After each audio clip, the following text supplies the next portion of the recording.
Long ago and far away in enchanted lands across the seas lived kings and queens, princes and princesses, good fairies and wicked witches, ferocious giants and gentle dwarfs.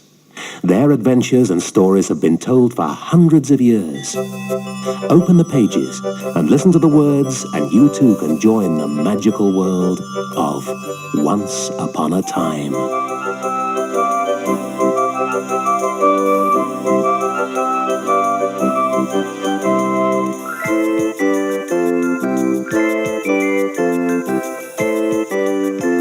Puss in Boots.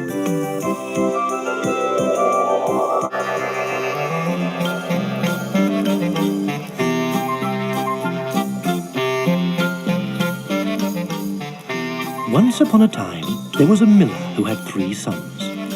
He wasn't a very rich miller. He had a mill and some farm buildings, a donkey and a cat. When the old miller died, he left his property divided between his 3 sons. The eldest son inherited the mill and the farm buildings. The second son was left the donkey. The youngest was given the cat. The first 2 sons were quite happy with their lot. "I'll be able to make a good living with this mill," said the eldest son. "I can grind the corn, store it in the farm buildings, and sell it at the market." "With this trusty old donkey," exclaimed the second son, "I can help my brother take his corn to market and help the other millers too."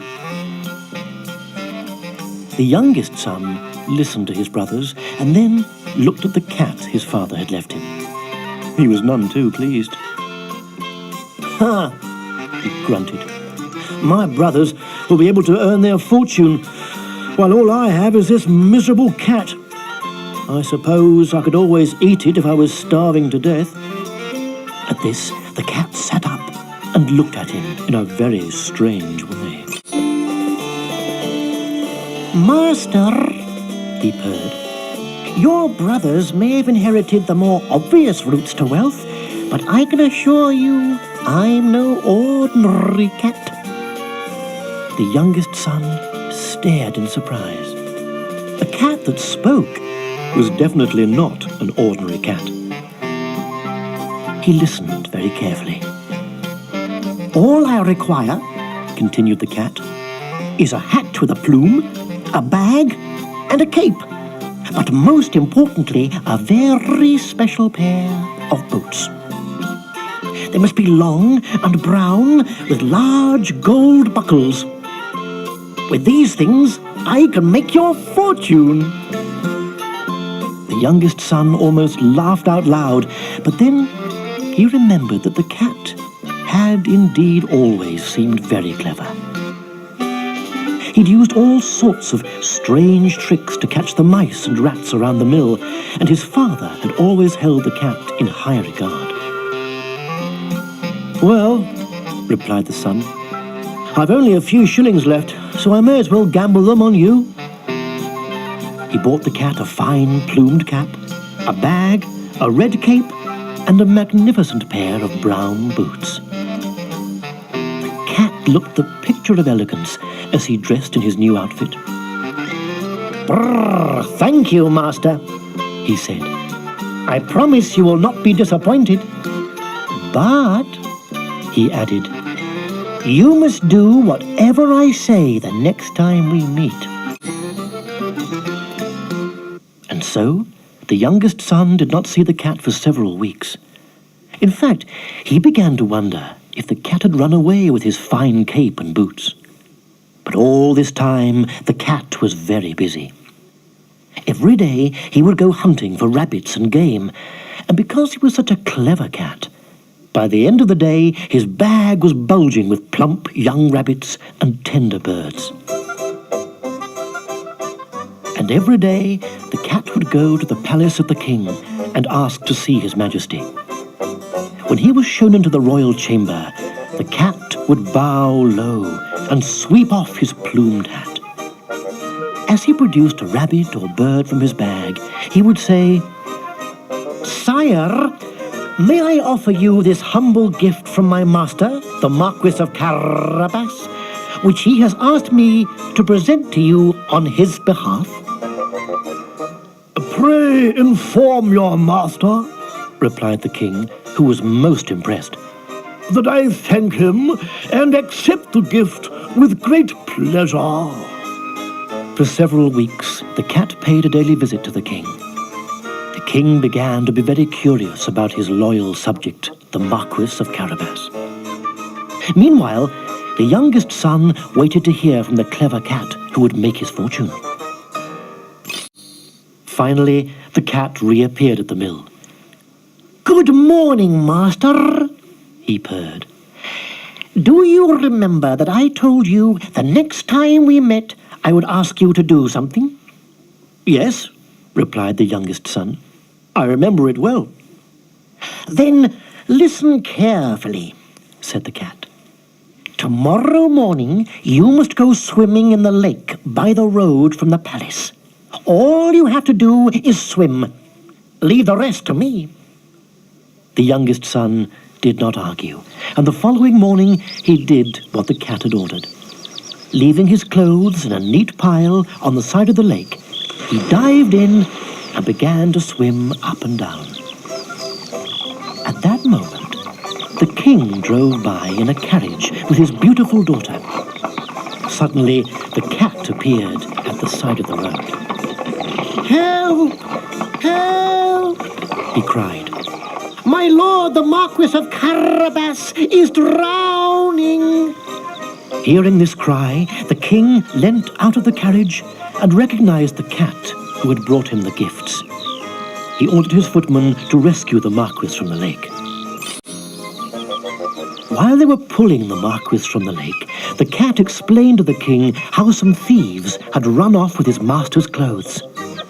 The king commanded his footman to fetch the Marquis some of his finest clothes. And when he was clothed in this splendid attire, he looked very handsome.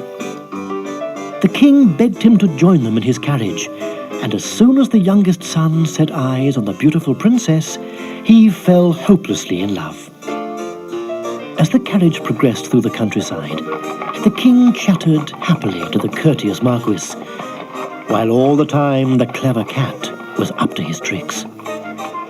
The cat knew that all the countryside they were passing through belonged to a vicious ogre that everyone hated.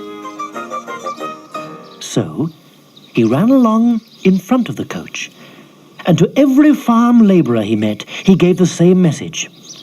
"If you want to be free of the ogre, all you have to do is tell the next person who asks you that all this land belongs to the Marquis of Carabas." The people were amazed at his message, but they were also amazed to hear a cat talk. Meanwhile, the king continued to talk to the Marquis, and his daughter gently asked him questions too. As they rounded a bend in the road, they came across a group of farm labourers. The king leant out of the carriage and addressed the men. "Who does all this land you tend belong to?" The men replied in unison, "It belongs to our master, the Marquis of Carabas." The king was very impressed, and he congratulated the Marquis on his choice of land. "You have a splendid domain here," he commented, and his daughter agreed. It was becoming very obvious that she found the Marquis very much to her liking. The younger son nodded and smiled at the king and his daughter, while he wondered what on earth that clever cat was up to.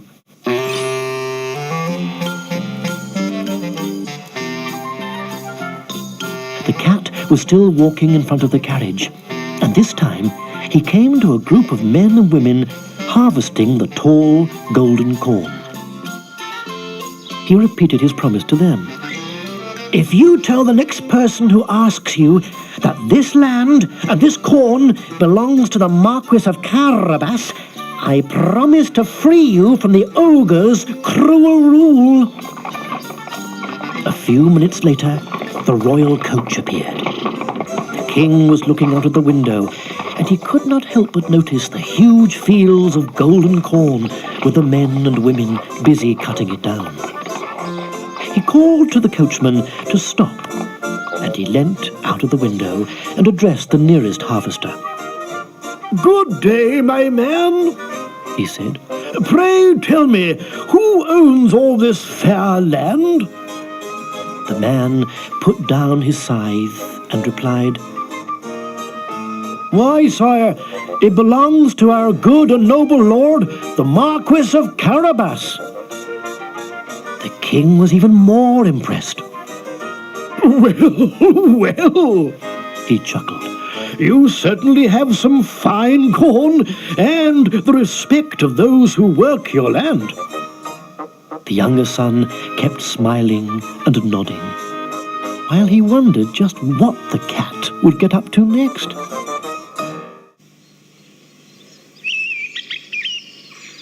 The clever cat was very glad that his plans seemed to be working so well.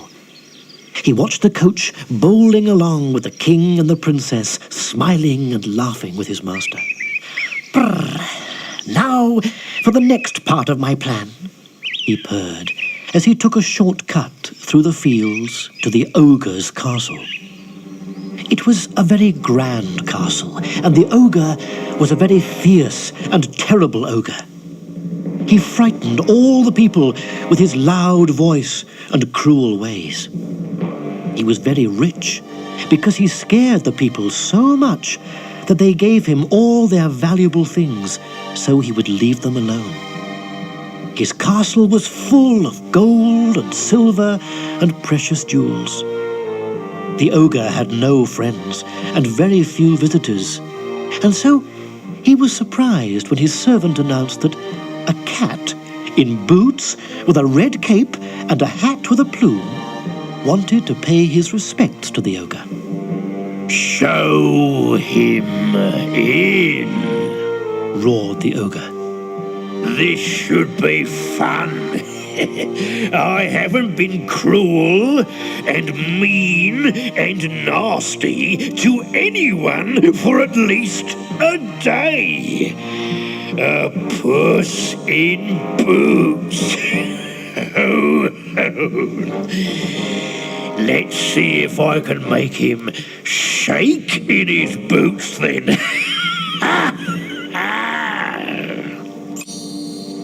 A servant showed the cat into the room. "So, Roared the ogre. you're the puss in boots then?" And although the ogre looked and sounded fierce, he was a little taken aback. After all, it's not every day that you see a cat with fine brown boots trimmed with a golden buckle, a red cape, and a hat with a plume. "At your service, sire," replied the cat, as he bowed low before the ogre. The ogre was not amused. It was bad enough that the cat wore boots, but it was unheard of that he was not afraid of him. The ogre fixed the cat with his fiercest expression. "I don't need your services," he growled, "but I will take your boots and your cape and your plumed hat.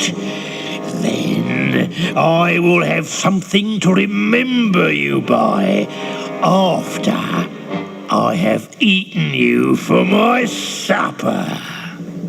And he leant back in his chair and laughed a really horrible laugh.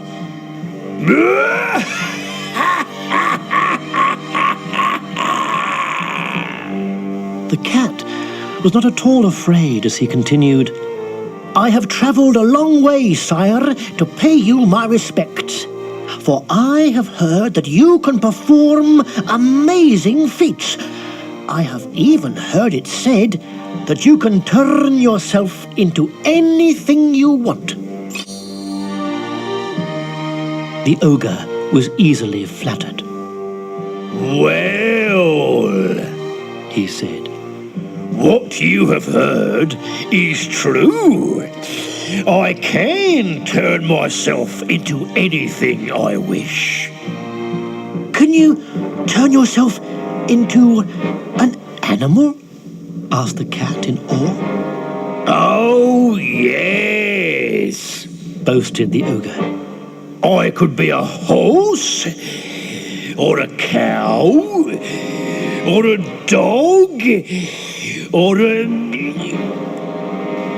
Then he remembered how fierce he was supposed to be.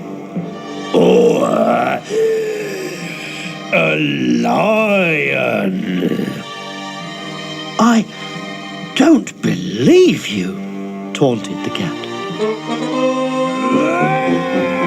And with a roar, the ogre turned himself into a huge lion with a long mane, golden, glistening eyes, and long, sharp teeth. He chased poor Puss around the room, snapping at his tail, until the cat had to clamber up into the rafters of the roof for safety, which is not an easy thing to do when you're wearing large brown boots. From his spot in the roof, the cat watched and waited until, with a final roar, the lion changed back into the ogre. Well, Called the ogre. what did you think of that? The cat climbed down and said, "That was very impressive, but I bet you can't turn yourself into a tiny animal." We'll see about that. Roared the ogre, getting very annoyed. What sort of tiny animal had you in mind? "What about a mouse?" suggested the clever cat very quietly. That's easy. Sneered the ogre, and he changed into a tiny mouse. In a flash, the cat pounced upon him and gobbled him up. And that was the end of the ogre. Quickly, the cat gathered together the ogre's servants and told them to prepare a great feast for their new master, the Marquis of Carabas. Then he dashed across the drawbridge and was just in time to see the king's carriage approaching. The carriage slowed down as it neared the castle, and the cat stepped out into the road. "Good evening, sire," he called out. "Welcome to the home of my master, the Marquis of Carabas." The king looked at the younger son in surprise. "My lord Marquis," he exclaimed, "there seems no end to the property you own, but this castle is truly beautiful." The princess murmured her approval too. Proudly, the younger son led them into the castle and into the great hall, where a marvelous banquet was laid out. The king was very impressed as he looked around at the magnificent interior and marveled at the gold and silver on the table.